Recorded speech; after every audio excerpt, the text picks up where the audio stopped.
ஒரு அக்கா வந்து மூஞ்சியை மூடிட்டு அனபாலிக்ஸ் பற்றி நிறைய விஷயங்கள் பேசிகிட்டு இருக்காங்க.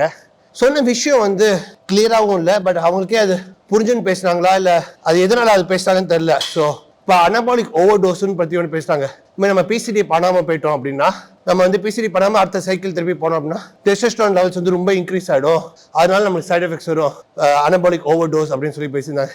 ஃபர்ஸ்ட் ஆஃப் ஆல் எல்லா ட்ரக்குக்கும் ஹாஃப் லைஃப் பீரியட்னு ஒன்று இருக்குது. நம்ம எந்த ட்ரக் எடுத்தாலுமே அது பாடியில் இவ்வளோ நாள் தான் தங்கும், அதோட எஃபெக்டிவ்னஸ் வந்து இவ்வளோ தான் இருக்குன்னு சொல்லிட்டு ஒன்று இருக்குது. ஸோ இதில் ஃபாஸ்ட் ஆக்டிங் இருக்குது, ஸ்லோ ஆக்டிங் இருக்கு. மெடிசன் நம்ம வந்து வாஷ் அவுட் பண்ணணும் பாடியிலேருந்து, அப்போதான் வந்து நம்மளால வந்து அடுத்த சைக்கிள் பண்ண முடியும் அப்படின்னு சொல்லிட்டு வாஷ் அவுட்லாம் ஒன்றும் கிடையாது. இப்போ வந்து நீங்கள் வந்து அனபாலிக்ஸ் எடுத்துட்டு இருக்கீங்க அப்படின்னா, நீங்கள் நிறுத்திட்டீங்க அப்படின்னா அதோட எஃபெக்டிவ்னஸ் வந்து கொஞ்சம் நாளைக்கு தான் இருக்கும். ஒரு 1 or 2 months அப்புறம் உங்களோட டெஸ்டோஸ்டெரான் லெவல்ஸ் நீங்கள் எடுத்து பாருங்களேன், கம்மியாக இருக்கும், ரொம்ப ரொம்ப கம்மியாக இருக்கும். பிசிடி எதுக்காக பண்ணுறோம் அப்படின்னா, நீங்கள் அனபாலிக்ஸ் எடுக்கச்சே உங்களோட normal testosterone production shut down ஆகிடும். ஸோ ஷட் டவுன் ஆனால் என்ன ஆகும்னா, அது திருப்பி ரீபூட் பண்ணுறதுக்காக எடுக்கிறது பேர் தான் பிசிடி.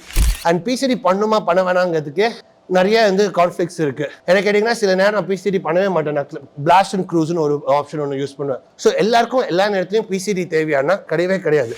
அந்த அக்கா வந்து எதை நினச்சி பேசுகிறாங்கன்னு தெரில. நீங்கள் ஒருத்தர்கிட்ட அட்வைஸ் எடுக்கிறீங்கன்னா, நீங்கள் யார்கிட்ட அட்வைஸ் எடுக்கிறீங்க நீங்கள் டிசைட் பண்ணிக்கோங்க.